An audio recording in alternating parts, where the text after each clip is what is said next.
Good evening. I've been getting a lot of questions over the past few days about the topic of logic, specifically relating to arguments. Now, there are a bunch of variations of these questions.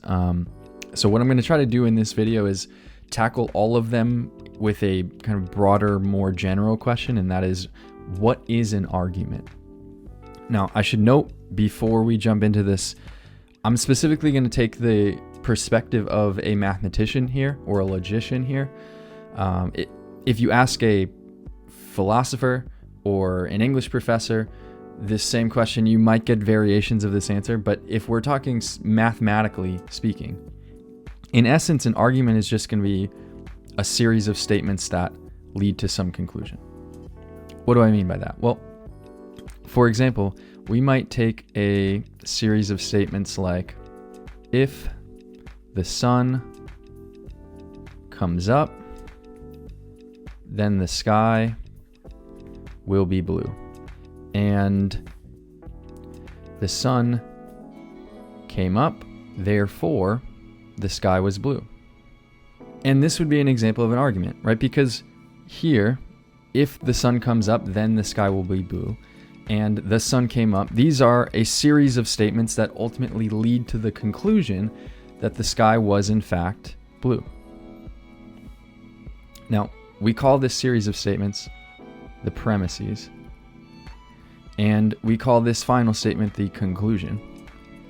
Now, I should note also, a good way to kind of signal into what's the premises versus what's the conclusion, it's going to be words like this, like therefore, or other variations like thus or hence or things of that nature. Those are kind of words that will cue you to say, okay, this is now when the argument is being concluded. But here we go, we have an example of an argument. If the sun comes up, then the sky will be blue. The sun came up. Those are a series of statements, a series of premises that are leading us to the conclusion, therefore the sky was blue. Now, obviously this is a simplified example of this and is totally valid, but there's a lot of different types of arguments that we can look at. And in particular, in math, we tend to care about being able to evaluate an argument for whether it is valid or not, whether it does actually make sense. Right now, this is an example where it does, but that's not always the case. And we want to be able to determine when an argument is or is not valid. And we'll take a look at a few examples in a moment, but the gist of this is that we'll say an argument is valid when the conclusion follows from the premises. In other words, if we assume the premises to be true, do we have to have the conclusion be true by necessity? Now, if you're familiar with working in logic at all, you'll know that one of the main tools that we use as mathematicians is the truth table. And we'll use the truth table here as well to determine whether or not an argument is valid. Because what this idea comes down to, the fact that it's valid when the conclusion follows from the premises, on a truth table, this is reflected as all of the values are true.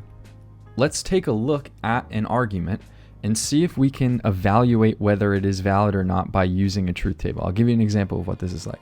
Let's look specifically at an example from Alice in Wonderland.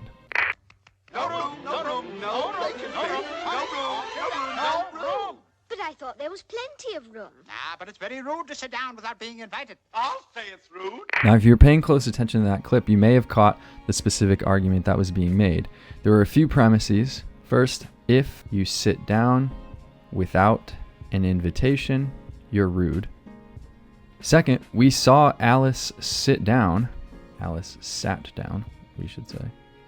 And then from that, we can conclude that Alice was rude. It's very, very rude indeed. Now, I should note a couple things here. One, it's often good practice, especially when you are first starting out working with arguments, to write them out in this way, where you list each of the individual premises, and then, much like we would add numbers in basic arithmetic, draw a line, and then conclude with your conclusion. I should also note here, these three dots just represent therefore. It's a symbol for therefore. So in total, this says, if you sit without invitation, you're rude. Alice sat down, therefore Alice is rude, or Alice was rude. Now, we can take this and break it up into its pieces so that we can write this as a statement, as a symbolic statement, in order to use a truth table. And so let's break this into its pieces. We have sitting without an invitation, and we might call that statement P. Sit without invitation. We have being rude, and we might call that statement Q. And those are the two simple statements that this breaks down into. If you sit without invitation, there's P. Then you're rude, there's Q. Alice sat down, there's P. Therefore, Alice was rude, so there's Q. And so we want to take this whole argument and write it out as a full statement in symbols. Essentially, to do that, we're going to look at each premise individually and combine those with an and statement. And then all of those things have to imply a conclusion. So what's that going to look like? Well, here we have, if you sit without invitation, you're rude. That's going to be P implies Q. And I'm going to put that in parentheses just to keep everything organized. But if you sit without invitation, then you are rude. That's P implies Q. We'll take and our second premise, which is Alice sat down. That's P. So P implies Q and P.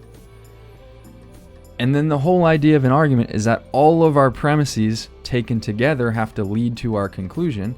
So I will use parentheses or brackets in this case around the entire set of premises, all of these statements leading to our conclusion. And all of this has to imply, therefore, Alice was rude. This has to imply Q.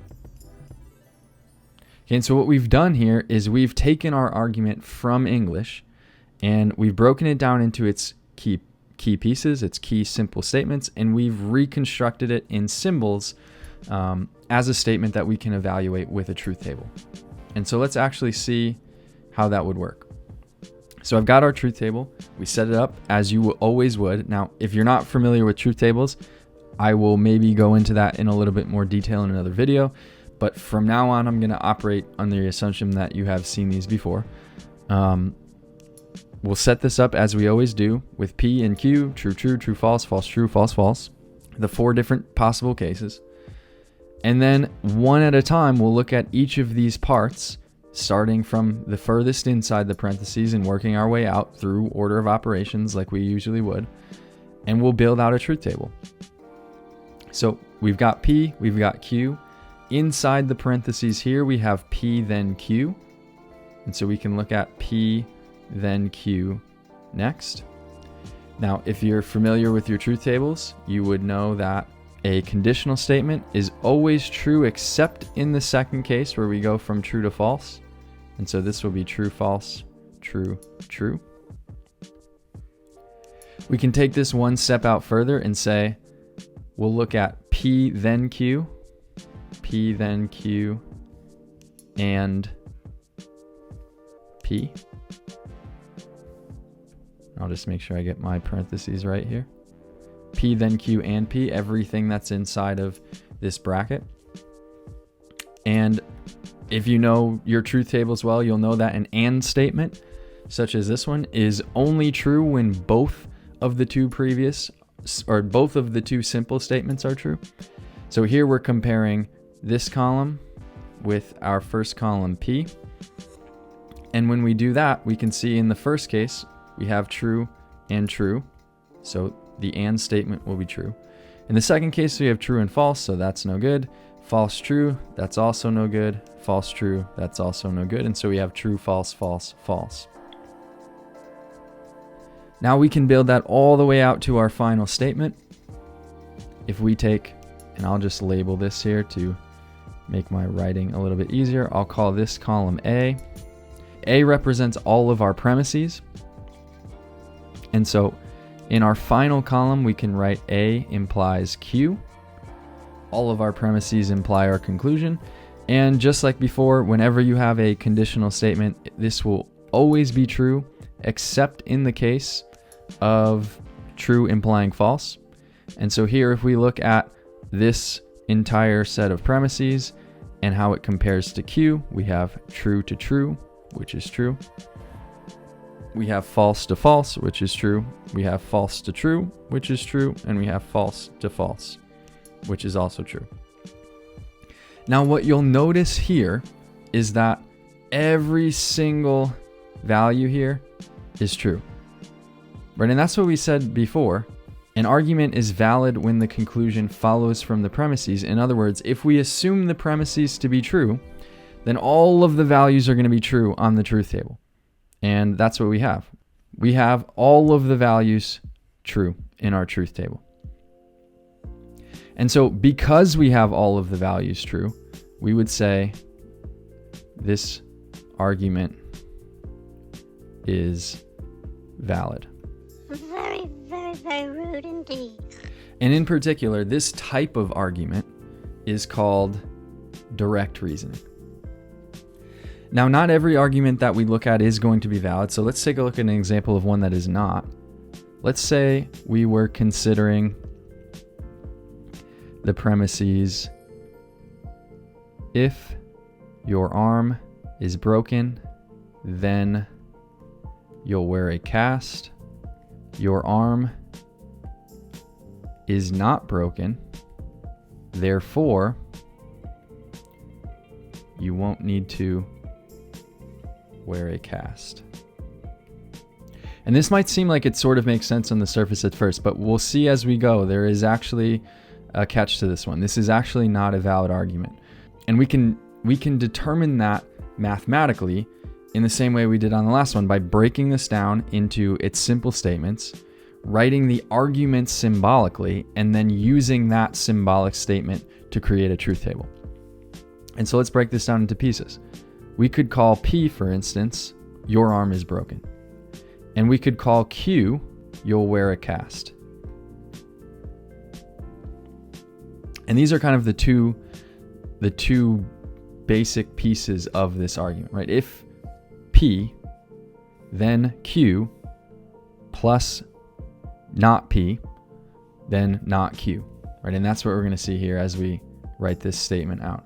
So let's put all of this together. We take our first premise: if your arm is broken, then you'll wear a cast. That's going to be P implies Q. We'll make sure to put that in parentheses. Then we want to take all of our premises together with ands. So and our second premise, which is your arm is not broken. Now, recall here that whenever we use this not, your arm is not broken, we're talking about the negation. And if we want the negation, we're going to use the little squiggly symbol. And so here we have P, then Q. If your arm is broken, then you'll wear a cast. And not P. Your arm is not broken. And so we'll write and not P.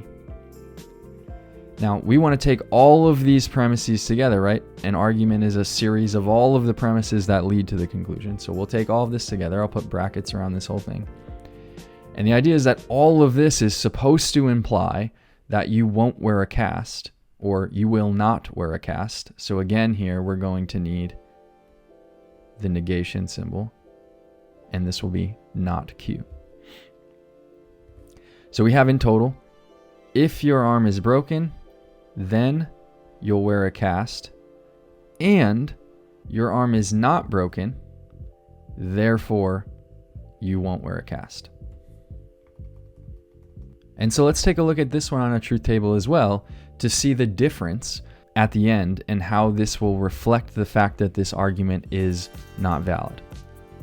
Once again, we'll break this into its pieces, right? So we'll use our order operations to look the furthest inside all of these parentheses and start with P implies Q. As we said before, P implies Q is only false in the case where we go from true in the first and false in the second. And so just in this second column here, we're going to have that. So we have true, false, true, true. We want to take this also with not P. So we're going to need a not P column. Now, remember, when we take the negation, a negation will always take a true statement and make it false, and always take a false statement and make it true. So if P goes true, true, false, false, then not P is going to have to be the opposite and go false, false, true, true.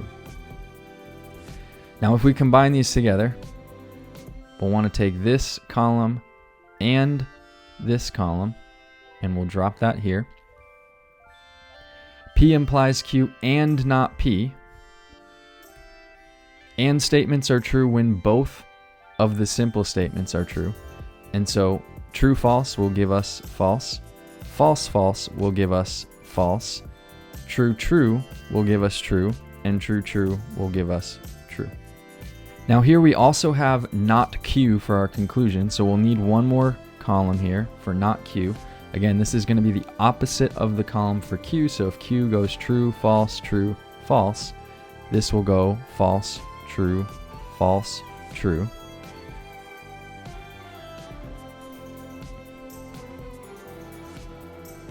And then finally, if we take all of our premises here, and I'm just going to label this column A again for all of our premises, and we say that A implies not Q, we're looking at these two columns here. This will only be false if we go from true to false. So in the first case where we have false, false, this will be true. Where we have false, true, this will be true. When we have true, false, this will be false. And when we have true, true, this will be true. Now, you'll notice there's a big difference here between this truth table and the last one, right? If we still go back to that same idea from the beginning, a truth table can determine whether or not, or will demonstrate whether or not we have a valid argument if its last column is true in all cases. We don't have that here, right? We have false in the third case. So even if we assumed these premises to be true, then our conclusion does not necessarily follow from that. And so what that tells us, since we have a false, this is invalid. It's not a valid argument. We have a name for arguments that are not valid. They're called fallacies. In particular, this one is known as the inverse fallacy. And so that's the gist of an argument. You take a series of statements, which we call the premises, and we combine those together with ands. If we take all of that, they need to imply the conclusion. And we can determine whether or not that argument is legitimate, whether or not that argument is valid, by writing out the whole statement, the whole argument, in terms of a symbolic statement, and then building a truth table. If that truth table yields all truths, we have a valid argument. If it does not, if we have even one false, then it's invalid. So I hope this answered a lot of the questions that were coming up about arguments and their validity. If not, or if you need further clarification, or if there's more that you want to dive into with this, again, definitely feel free to leave comments below. I'm going to be answering a lot of questions over the next coming weeks. But otherwise, I hope you found this helpful. Thank you for watching and have a great rest of your day.